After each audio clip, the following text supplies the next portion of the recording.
주시옵소서. 함께 하실 것을 믿고 간구하며 예수 그리스도 이름으로 기도합니다. 아멘.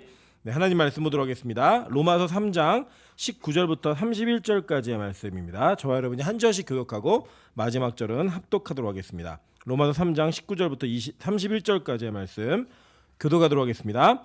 우리가 알거니와 무릇 율법이 말하는 바는 율법 아래 있는 자들에게 말하는 것이니 이는 모든 입을 막고 온 세상으로 하나님의 심판 아래에 있게 하려 함이라.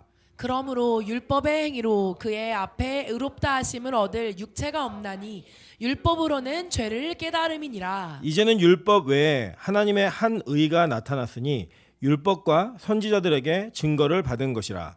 곧 예수 그리스도를 믿음으로 말미암아 모든 믿는 자에게 미치는 하나님의 의니 차별이 없느니라. 모든 사람이 죄를 범하였음에 하나님의 영광에 이르지 못하더니 그리스도 예수 안에 있는 속량으로 말미암아 하나님의 은혜로 값없이 의롭다 하심을 얻은 자 되었느니라. 이 예수를 하나님이 그의 피로써 믿음으로 말미암는 화목제물로 세우셨으니 이는 하나님께서 길이 참으시는 중에 전에 지은 죄를 간과하심으로 자기의 의로우심을 나타내려 하심이니 곧 이때 자기의 의로우심을 나타내사 자기도 의로우시며 또한 예수 믿는 자를 의롭다 하려 하심이라. 그런즉 자랑할 때가 어디 있느냐 있을 수가 없느니라. 무슨 법으로냐 행위로냐 아니라 오직 믿음의 법으로니라. 그러므로 사람이 의롭다 하심을 얻은 것은 율법의 행위에 있지 않고 믿음으로 되는 줄 우리가 인정하노라. 하나님은 다만 유대인의 하나님이시냐 또한 이방인의 하나님은 아니시냐 진실로 이방인의 하나님도 되시느니라. 할례자도 믿음으로 말미암아 또한 무할례자도 믿음으로 말미암아 의롭다 하실 하나님은 한 분이시니라. 합독합니다. 그런즉 우리가 믿음으로 말미암아 율법을 파기하느냐 그럴 수 없느니라. 도리어 율법을 굳게 세우느니라. 아멘. 우리 옆에 있는 분들에게 이렇게 한번 인사하도록 하겠습니다. 이렇게 귀한 분인지 몰랐습니다. 네, 진짜 귀하게 느끼셔야 됩니다. 제가 요 근래 이제 목사님들과 좀 교제를 나누면서 이야기를 해보니까요, 한국교회 평일 예배가 상당히 많이 어려움을 당하고 있습니다. 그러니까 뭐 교인들이 많이 모이는 교회들도 평일 예배 숫자, 그러니까 수요일 날 금요일에 숫자가 굉장히 적은 인원이 모인다고 합니다. 그래서 제가 저희 교회는 몇 명 모이는지 얘기 안 하고 퍼센테이지로 얘기합니다. 우리는 한 60% 정도가 수요일 날 금요일에 또 온다고. 다들 진짜 깜짝 놀랍니다. 인원이 몇 명이냐고 말 안 하고 퍼센테이지만 딱 얘기합니다. 다시 한번 옆 사람에게 인사하겠습니다. 이렇게 귀한 분인지 몰랐습니다. 네. 퍼센테이지로는 전국 상위 1% 안에 드는 교회의 주인공인 여러분을 정말 귀하게 저는 생각합니다. 네, 오늘 로마서 3장 19절부터 31절까지 말씀을 가지고 백문일답 예수 그리스도라는 제목으로 하나님 말씀 증거하도록 하겠습니다. 이 땅에 이제 살아가면서 우리가 많은 어려움과 환난과 고난들이 참 있거든요. 근데 이게 살다 보면 우리 인생이 길어지면 길어질수록 참 내 맘대로 뭔가 되지 않는다. 내가 원하는 것들과 이루고자 하는 것들이 그대로 다 되면 얼마나 좋았겠습니까? 그죠? 그런데 그게 잘 안 되는 것들을 인생이 지나가면 지나갈수록 더 뼈저리게 발견하고 느끼게 된다는 거예요. 그래서 사실은 우리가 지혜라고 하는 단어, 그러니까 우리 예를 들면 철이 든다라는 말이 있잖아요. 그러니까 철이 들었다라는 표현이 어디서 나온 표현이냐면 이 농경 사회에서 어른들이 나이가 들면 농사를 여러 번 지으시다가 이때는 뭐를 하면 된다, 뭐를 심으면 된다, 파종을 하면 된다, 다시 밭을 읽어줘야 된다, 이런 거를 아는 것을 철이 든다라고 이게 표현을 한 겁니다. 그래서 그 시기를 안다라는 의미예요. 그래서 이 지혜라고 하는 것은 인생의 경륜과 연륜이 반드시 포함되어져야지만 알 수 있는 내용이기도 합니다. 근데 그 지혜가 뭐냐면 남들보다 똑똑하고 우월하고 뭔가 대단한 걸 아는 게 아니라 내가 얼마나 보잘것없는 인생이고 나의 인생이 얼마나 하나님을 의지하지 않으면 안 되는지를 깨닫는 게 바로 기독교인들의 지혜인 것 같아요. 그래서 그것들을 가르치고 말할 수 있는 게 사실 복음을 온전하게 경험한 자들의 모습이라고 생각을 합니다.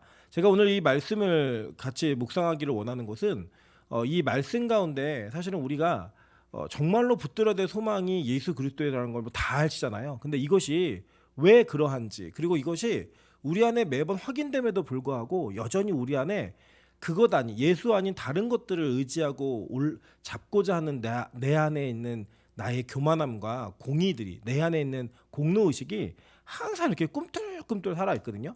오늘은 이제 그것들을 다시 한번 점검하면서 하나님 앞에 우리 무릎을 꿇고 회개하는 그런 시간으로 나아가고자 같이 말씀을 나누고자 합니다.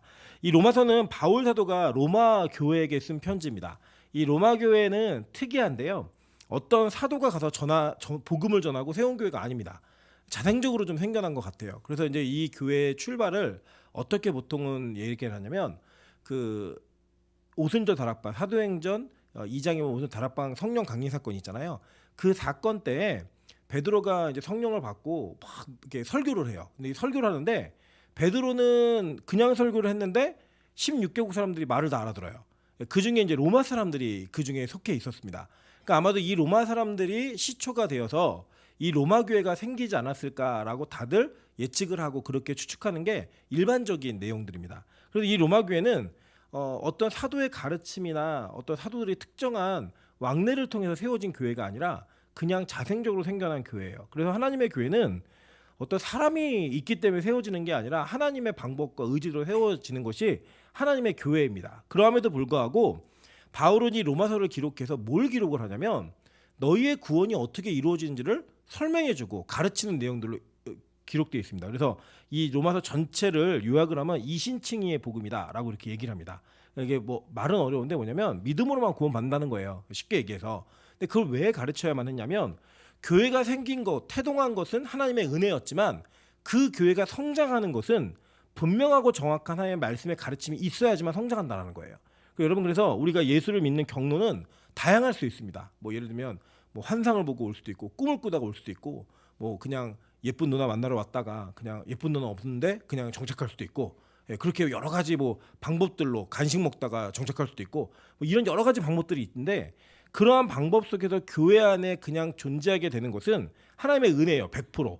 그런데 그 은혜 가운데 성장하는 것은 반드시 말씀 가운데 가르침을 배워야지만 성장할 수 있습니다. 그래서 바울은 이 로마서를 통하여서 로마 교회의 믿음에 잘못된 것들을 수정하고 그들의 믿음에 자랄 수 있는 영역을 제안해 준 거예요. 올바른 테두리 안에서.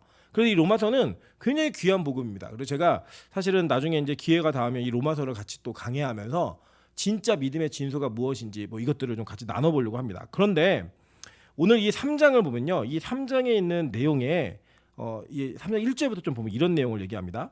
3장 1절 이렇게 얘기하죠. 그런즉 유대인의 나음이 무엇이며 할례의 유익이 무엇이냐라고 이야기해요. 그러니까 이 유대인들 그 로마 교회 안에 유대인들과 이방인들이 같이 혼자 있었던 것 같아요.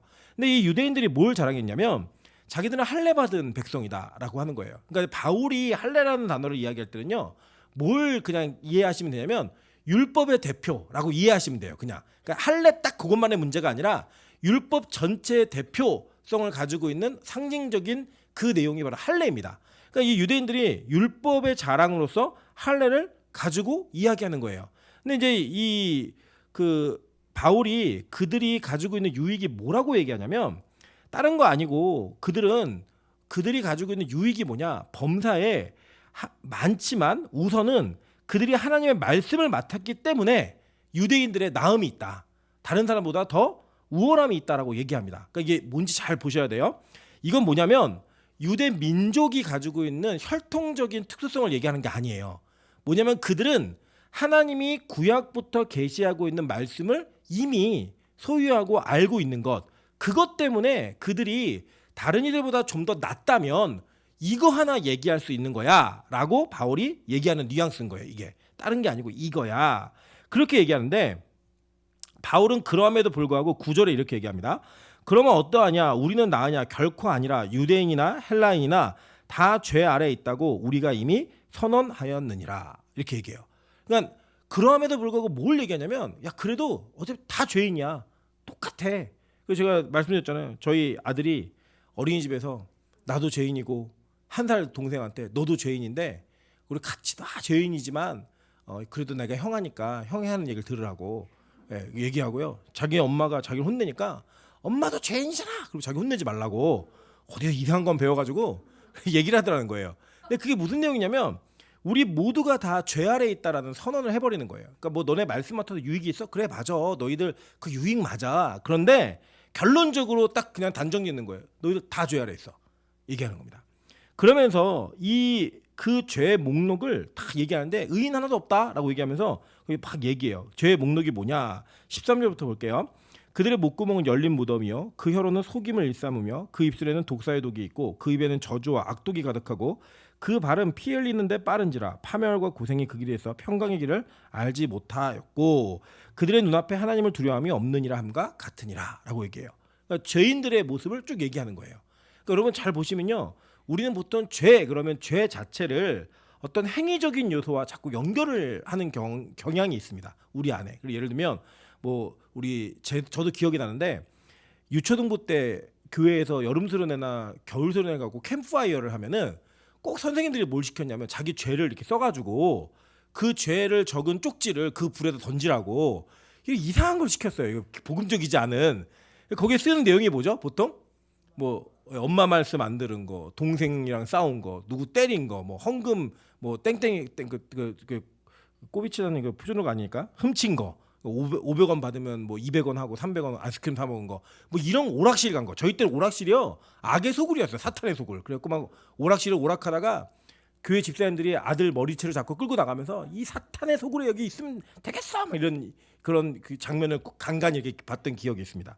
뭐 그런 거 써냈단 말이에요. 근데 성경은요, 죄를 어떻게 규정짓냐면 하나님의 없음이라고 보시면 돼요. 하나님의 부재함, 그 다 죄인 거예요. 그냥. 그러니까 하나님과 함께 있는 거, 그러니까 하나님 계시고 안 계시고의 차이. 그러니까 이게 어떤 영역까지 들어가냐면 내 마음 가운데 하나님이 안 계시면 내 자체가 죄인 거예요. 그냥 나 자신 자체가 내 자신의 모든 것들, 행위, 숨쉬는 것조차도 다 죄의 호흡인 거예요. 그러니까 그렇게 율법은 우리에게 심각한 죄의 경향성을 얘기하면서 여러분의 의도까지도 죄의 영역으로 다 넣어버려요. 근데 우리는 자꾸 그걸 행위적으로 연결하니까 내가 어떤 특정 행위를 안 하면 깨끗하다고 생각하는 거예요. 내 자신이.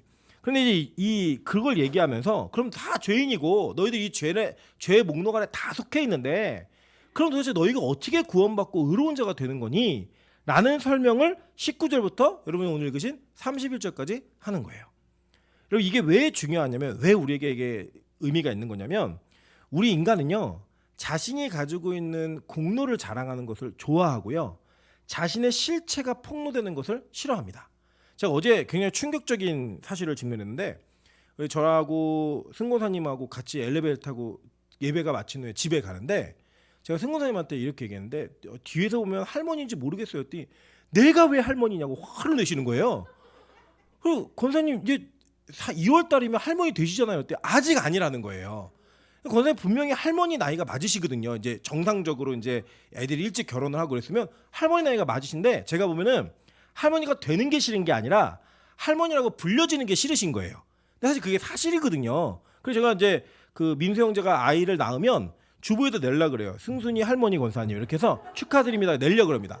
사람이 자기가 뭔가를 이게 사실을 직면하는 게 너무 힘들어요. 저도 그런 게 뭐냐면, 제가 항상 자랑이 뭐냐면 친구들을 만나면 애들이 다 머리가 하얘요. 저는 새치가 없어서 내가 염색한다고 오해를 받는데, 난 염색도 안 한다, 난 새치 없다는데 어느 날 이 옆머리에 흰머리가 하나가 난 거예요.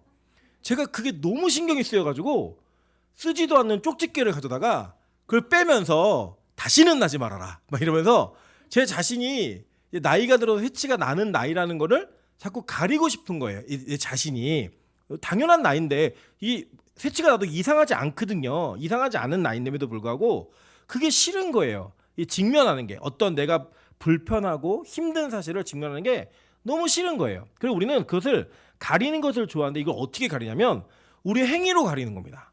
내가 특정한 어떤 하나의 행위를 함으로써 내가 그 죄를 짓거나 잘못하는 행위에 상반되어진 어떤 행위를 하면서 이것을 통해 그 죄를 가리는 것에 우리 익숙해요. 예를 들면 이런 겁니다.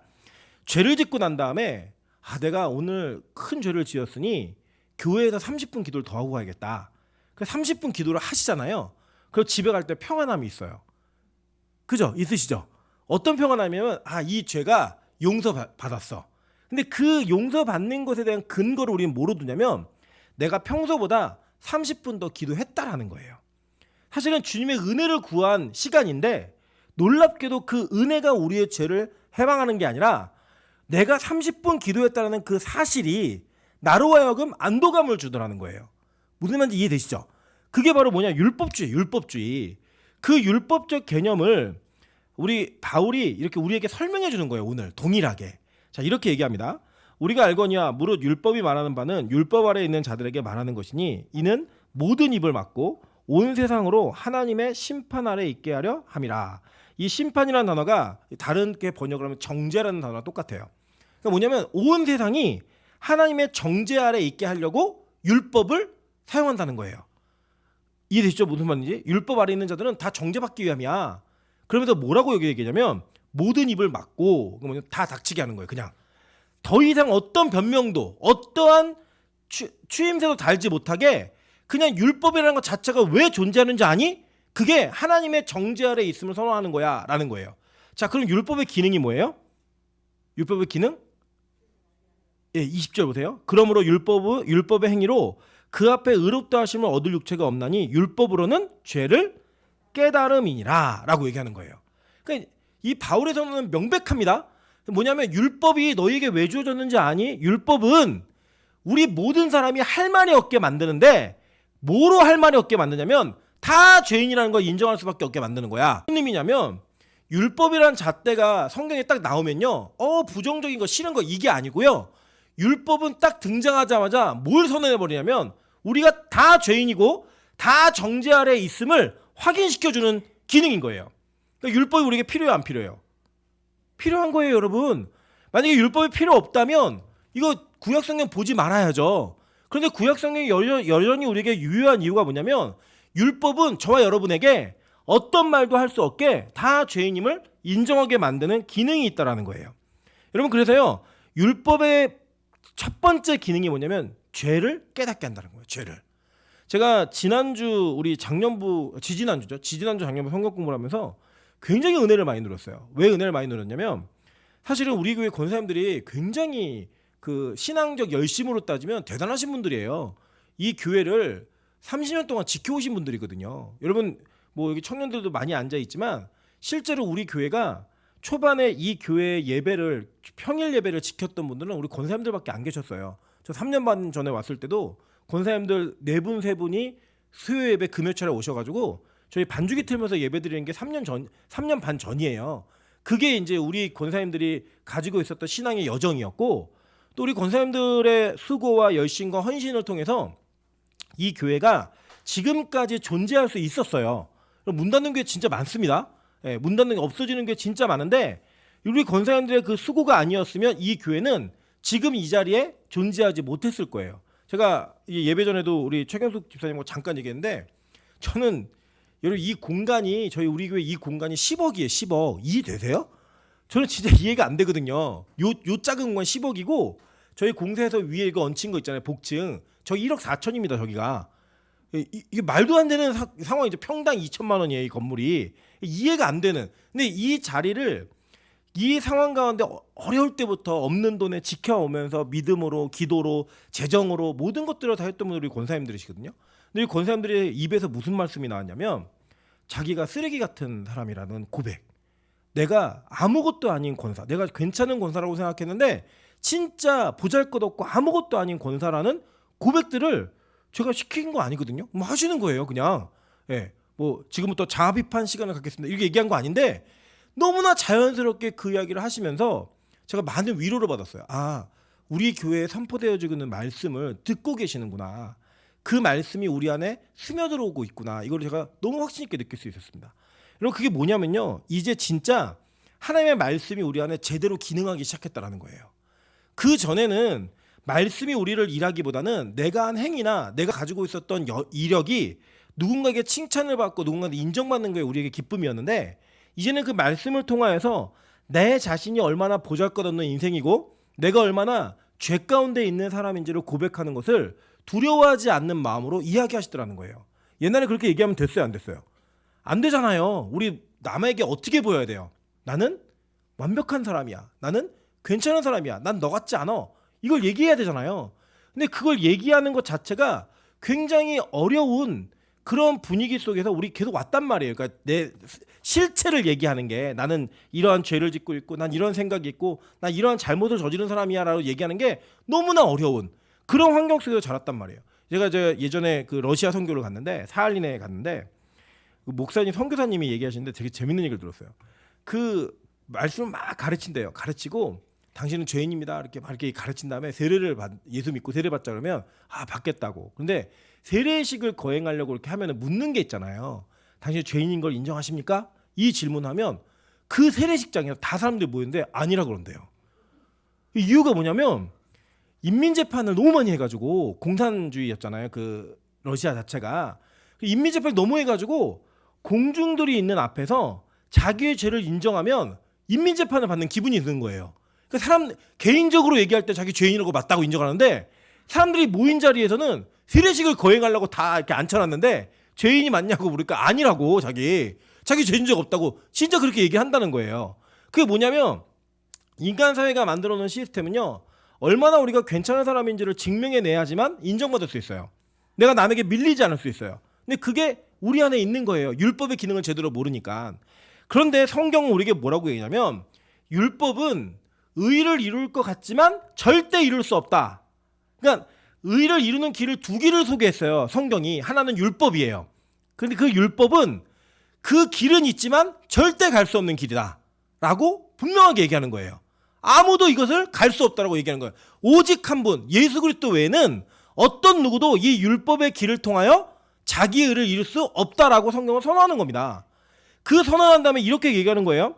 21절 보세요. 이제는 율법 외에 하나님의 한 의가 나타났으니 율법과 선지자들에게 증거를 받은 것이라 라고 얘기합니다. 우리 성경 구절 하나 볼게요. 누가복음 24장 25절에서 27절입니다. 자, 다 같이 읽겠습니다. 시작.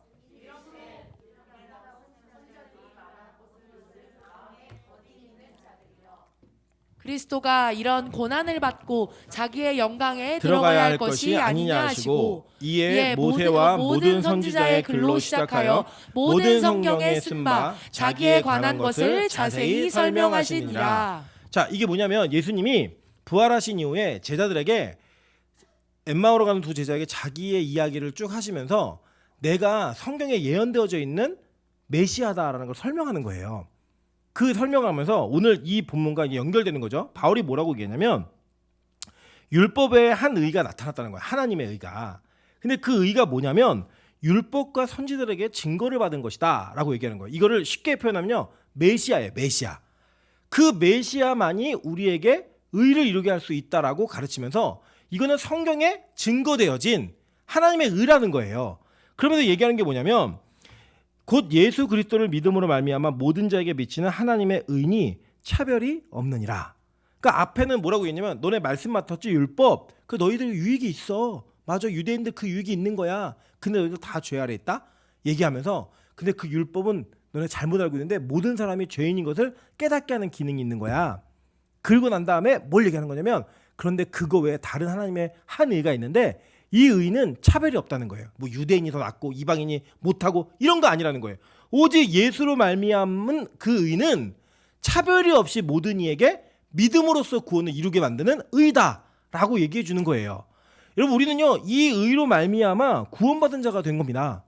이 의가 우리를 뚫고 들어와서 우리 인생에 내 자신의 어떤 이력과 내 자신이 가지고 있는 죄의 문제와 내 자신이 가지고 있는 형편과 상황에 상관없이 하나님의 의가 우리 안에 이루어진 거라는 거예요. 여러분 이게 복음의 가장 기본적이고 누구나 다 얘기하면 그래 맞아라고 얘기하는 내용이에요. 근데 문제는 뭐냐면 이 복음이 우리 안에 살아있지 않다라는 거예요.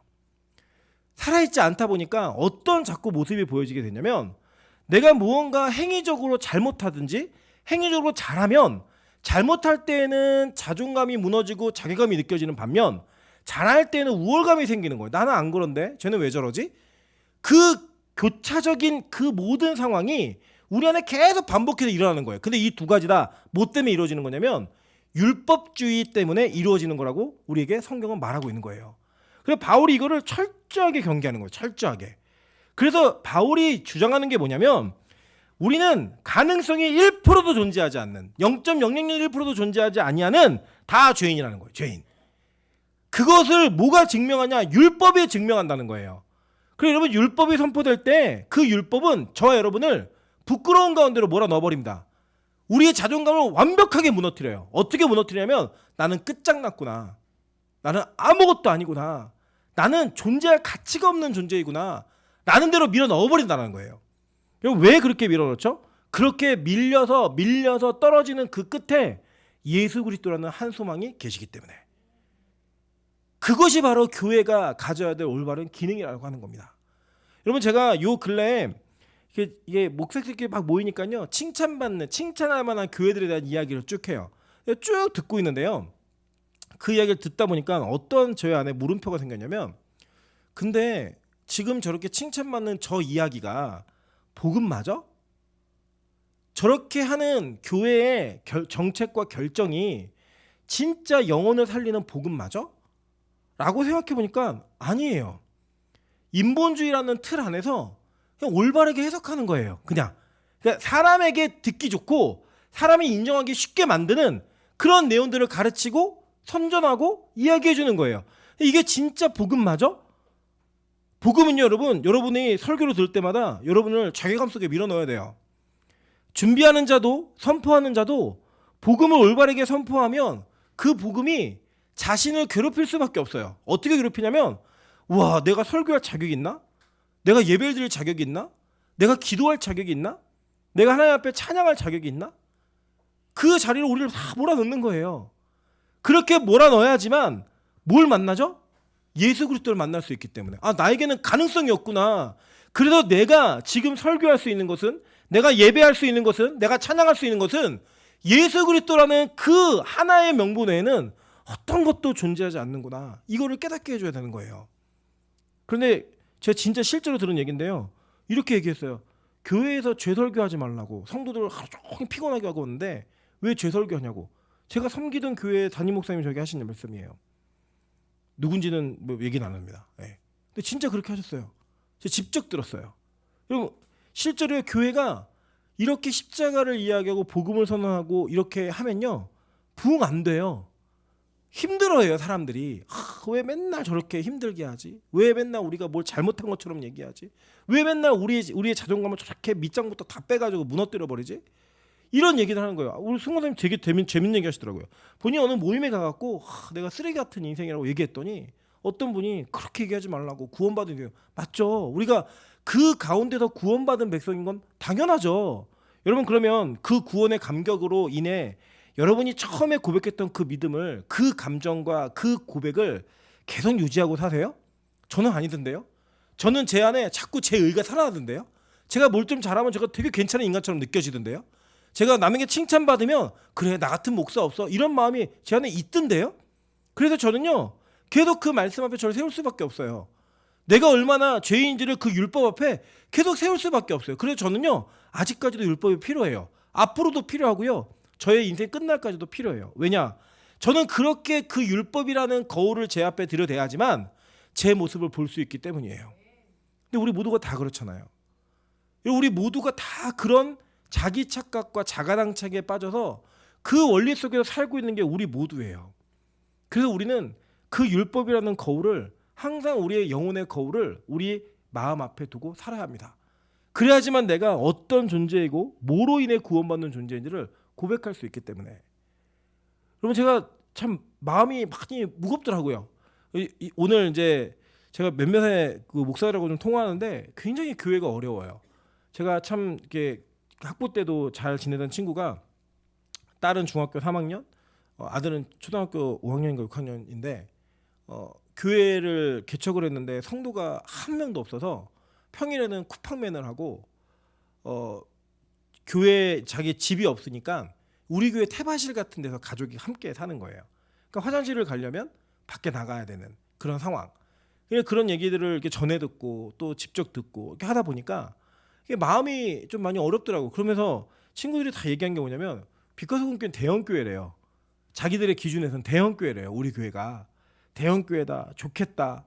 어떻게 그렇게 설교를 1시간씩 하는데 성도들이 계속 앉아 있니? 뭐 이런 얘기 막 들으면서 제가 이 목사 사이에서 제가 자랑한 게 아닌데 스스로의 비교가 되는 상황 가운데 제가 꽤 그 나름대로 괜찮은 목사가 돼 있더라고요. 제가 그걸 보면서 우리 인간이 그렇구나. 사람이 그렇구나. 어떤 상황 속에서 무언가를 자꾸 비교하고 자꾸 무언가를 분석하면서 누가 좋은 사람이고 누가 괜찮은 사람이고 누가 능력 있고 누가 능력 있지 않은지, 어떤 교회가 큰 교회고 어떤 교회가 작은 교회인지 이거 자꾸 분별하고 판단하면서 외형적으로 보이는 모습 속에 자기가 얼마나 대단한 사람인가를 증거해주고 얘기해주는 걸 고마워하고 좋아하고 즐기는 그런 모습으로 우리 모두가 다 서 있더라고요. 그러니까 이렇잖아요. 어떤 사람을 보면서 열등감을 느끼는 사람은 어떠한 기준으로 내가 저 사람보다 못하기 때문에 열등감을 느끼는 거예요. 맞죠? 그리고 어떤 사람이 우월감을 느끼면 그 사람의 어떤 기준을 가지고 그 사람에게 자기가 저 사람보다 낫다는 생각을 갖는 거예요. 그러니까 그 둘은 똑같은 기준을 가지고 있는 거예요. 그게 재물이면 재물을 가지고, 그게 어떤 학력이면 학력을 가지고, 그게 외모면 외모를 가지고 똑같은 기준이 있는 거예요. 그러니까 뭐 우월감을 느끼는 사람, 이런 사람 자존감이 막 높은 사람만 교만한 사람이고, 열등감 느끼는 사람은 이게 뭐 불쌍한 사람이고, 아니에요. 똑같아요. 입장이 다를 뿐이에요. 그냥 자기가 처해진 포지션이 다를 뿐이지 똑같은 기준으로 항상 판단하는 거예요. 여러분, 근데 교회도 우리 그렇잖아요. 교인들도 그렇고 권사님들도 목사들도 다 그렇잖아요. 그래서 우리는요, 오늘도 다시 율법 앞에 서야 합니다. 다시 우리가 얼마나 큰 죄인인지를 깨달아야 되는 그 은혜 안에 있어야 합니다. 그래야지만 우리를 그 가운데서 속량하신 예수 그리스도를 발견할 수 있기 때문입니다. 이렇게 얘기합니다. 24절이에요. 그리스도 예수 안에 있는 속량으로 말미암아 하나님의 은혜로 값없이 의롭다 하심을 얻은 자 되었느니라. 이거예요. 이게 답이에요. 우리 기독교인들의 여러 가지 의문들이 있잖아요. 여러 가지 고민들이 있고, 여러분 오늘도 기도하실 때 여러 가지 기도들을 하실 거예요. 이런 기도 저런 기도, 하나님 왜 저에게 이런 일이 있죠? 하나님 왜 이런 상황을 어떻게 해결해야 되죠? 뭐 여러 가지 기도 제목들이 있으실 거예요. 근데요, 여러분, 답은 딱 하나예요. 그 예수 외에는 아무것도 없는 거예요. 이게 진짜 바보 같은 답 같지만 예수 외에는 아무것도 없는 거예요. 여러분이 어떤 질문과 어떤 기도 제목을 갖고 이 자리에 오셨든 간에 성경에 우리가 답해 줄 수 있는 건 딱 하나예요. 예수 외에는 아무것도 없는 거예요. 그게요, 저는 우리 교회가 놓치지 않는, 우리 교회가 정말로 흔들리지 않는 기준으로서 이 복음의 진리를 꼭 붙들고 계시기를 주님의 이름으로 축원합니다. 그래야지만 우리가 살 수 있거든요. 그래야지만 우리가 이 죄악된 세상과 비교와 편견과 교만과 자기의를 자랑하는 이 헤어나올 수 없는 개미지옥과 같은 여러분의 인생 속에서 유일한 동아줄 딱 하나가 그 예수 하나거든요. 그걸 붙들 수 있는 우리가 될 수밖에 없거든요. 돼야만 되거든요. 그래서 우리는 여전히 오늘도 율법 앞에 서야 되는 거예요. 그래야 그 복음을 만날 수 있기 때문에. 그래서 바울은요, 율법만 소개하는 게 아니에요. 그 율법의 해답이 뭔지를 정확히 소개해요. 그럼 이렇게 얘기합니다. 25절이에요. 이 예수를 하나님이 그의 피로써 믿음으로 말미암는 화목제물로 세우셨으니 이는 하나님께서 길이 참으시는 중에 전에 지은 죄를 간과하심으로 자기의 의로우심을 나타내려 하심이니 라고 얘기해요. 그 뭐냐, 우리의 죄가 사실은 간과된 거예요. 넘어가 버린 거예요. 그냥 넘어가 버렸어요. 그냥 원래는 그 율법의 기준으로 하면 다 죽어야 되는 죄인인데 쓱 넘어가 버린 거예요. 하나님 못 본 척한 거예요. 그냥 눈 쓱 감고 넘어가 버린 거예요. 그런데 누가 못 넘어가죠? 우리가 못 넘어가잖아요. 우린 첫째는 누굴 못 넘어가면 남을 못 넘어가요. 두 번째는 자기를 못 넘어가요. 그래서 우리는 항상 누군가를 괴롭혀요. 남을 괴롭히든지 나를 괴롭히든지. 그래서 그 넘어가지 못하는 그 상황 속에서 항상 우리는 간과함이 무엇인지를 모르며 사는 거예요. 그러니까 제가 들었던 예화 중에 참 의미 있는 예화가 뭐냐면, 어떤 학생이 컨닝하다 선생님이 걸린 거예요. 이 컨닝 걸렸는데 선생님이 그걸 못하게 제지를 하시고 끝냈어요. 이 학생이 너무 양심에 찔려서 선생님에게 가가지고 얘기한 거예요. 선생님, 제가 그때 컨닝하다 걸린 것 때문에 너무 힘들어서 찾아왔습니다. 그랬더니 선생님이 딱 한마디 했어요. 자네에게 그런 일이 있었나? 그게 복음이라고요. 근데 우리는 그렇게 용서 못하는 사람이 너무 많잖아요. 제일 먼저는 가족, 그죠? 가까운 사람들. 자, 용서가 안 돼요. 가까워서 그런지 용서가 안 돼요. 누군가 나한테 상처기를 내는 말들을 했던 사람들, 행동을 했던 사람들, 용서가 안 돼요. 용서하기 너무 힘든 거예요. 분노와 그 복수심과 이런 거 막 품고 사는 거예요. 내가 얼마나 어떤 용서를 받은 사람인지 모르는 거예요. 우리 아시잖아요. 1만 달란트 빚진 자가 탕감받은 이후에 300대 내놓은 빚진 자의 멱살을 잡잖아요. 그랬더니 왕이 뭐라 그러죠? 저 갔다 가도 제 있는 벌 다 그대로 받게. 여러분 그 현실을 그 비유를 예수의 가르침을 우리가 계속 보고 있음에도 불구하고 여전히 우리 안에 용서하지 못하는 존재, 용서하지 못하는 사건, 용서하지 못하는 말 이런 것들이 우리 계속 스치고 지나가잖아요. 계속. 그게 저 여러분이잖아요. 저 여러분. 근데 하나님이요. 하나님은 그걸 다 따져도 되시는 분이에요. 원래. 다 따져야만 되시는 분인데 그거를 예수의 피로 말미암아 그냥 간과하시는 거예요. 없는 걸로 치시는 거예요. 너 그런 일 있었니? 끝나는 거예요, 그냥. 그러면 누구의 의가 드러나요? 자기의 의가 아니라 예수의 의가 드러나는 거죠. 근데 거기서 또 용서받은 자들끼리 모여갖고 니는 얼마나 죄를 지었니? 나는 얼마나 덜 지었니? 이걸 자랑하고 앉아 있는 거예요. 이게 바로 우리의 모습이라는 거예요. 우리의 모습. 26절입니다. 곧 이때 자기의 의로우심을 나타내사 자기도 의로우시며 또한 예수 믿는 자를 의롭다 하려 하심이라. 그러니까 예수 한 분만이 율법의 완전한 의를 가지신 분이에요. 어떤 율법에도 걸리지 않는 그 일을 이루신 분이 그 의로 우리에게 전가해 주신 거예요. 그냥 아무 이유 없이 그냥 골라서 선택해서. 그리고 여러분 예배할 수 없는 자들이 여기 앉아 계신 거예요. 하나님을 부를 수 없는 자들이 우리가 부르고 있는 거예요. 여러분 이 기도의 시간과 예배의 시간은 여러분에게 너무 소중한 시간인 거예요. 그래서 내가 어떤 존재인지를 다시 깨달으시면 내가 어떤 율법 앞에서 심판받아야 되는 죄인인지를 우리가 인식만 하셔도 와 내가 기도를 할 수 있네? 내가 예배를 드릴 수 있네? 내가 찬양을 할 수 있네? 이게 다 감격이어야 된다는 거예요. 감격. 여러분 정말 그렇게 살고 계십니까? 그 감격이 살아 계십니까? 어쩌면 우리 교회가 되게 위험한 교회일 수 있어요. 왜냐하면 매일 예배를 드리니까 내가 매일의 예배 자리 가운데 있으니까 내가 항상 말씀을 들으니까 아 그래 나는 좀 괜찮지. 나는 그래도 좀 다른 사람보다 낫지. 나는 그래도 죄는 좀 덜 짓고 살지. 그게 아니고요. 그냥 우리는 다 가능성이 없는 죄인이에요. 성경이 그렇게 그냥 명시적으로 못 박아버렸어요. 그냥 끝. 그래서 여러분 이렇게 누구에게 손가락질 할 수 있을까요 우리가? 전 진짜 못해요. 할 수 없어요. 절대로. 근데 우리 하잖아요. 마음으로 누군가를 미워하고 판단할 수 있을까요? 할 수 없어요. 근데 우리 그거 되게 잘해요. 이 사람은 어떤 사람인지 저 사람은 어떤 사람인지 나는 저 사람에 비해서 얼마나 괜찮은 사람인지. 그래서 성경이 이렇게 얘기합니다. 그런즉 자랑할 때가 있느냐? 있을 수가 없느니라. 무슨 법으로냐? 행위로냐? 아니라 오직 믿음의 법으로니라. 자랑할 게 아무것도 없는 거예요. 자랑할 게. 뭘 자랑해요? 우리가 자랑할 게 뭐가 있어요? 다 숨쉬는 것조차도 쓰레기 같은 죄인들인데.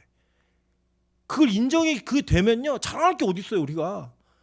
나보다 나은 사람? 그런 사람이 나보다 뭐 낮은 사람? 내가 저 사람보다 나은 사람?